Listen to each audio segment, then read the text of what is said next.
अस्सलाम वालेकुम रहमतुल्लाहि व बरकातुहू। मुफ्ती साहब क्या हाल है? ठीक है।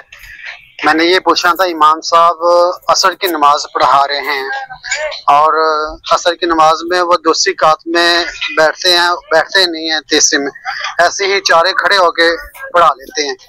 कैदा किरा फर्ज था या कैदा उल्ला, तो उन्होंने वो नहीं किया, तो आखिर में सजदा साहब कर लिया, क्या नमाज हो गई है? इसकी रहनुमाई कीजिए। अस्सलाम वालेकुम रहमतुल्लाहि व बरकातुहू।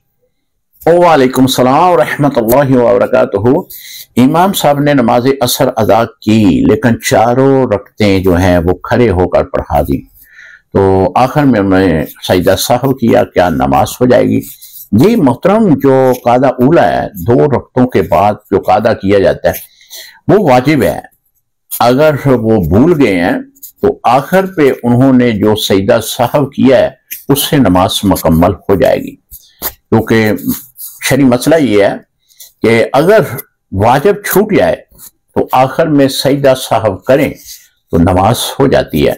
इमाम साहब ने जो है वो कादा उला नहीं किया, दो रकतों के बाद वो कादे पे नहीं बैठे, तो अब उन्होंने आखिर में जो है वो सजदा साहब कर लिया, तो नमाज असर उनकी और आपकी सबकी अदा हो चुकी है। अस्सलामु अलैकुम रहमतुल्लाहि व बरकातुहू।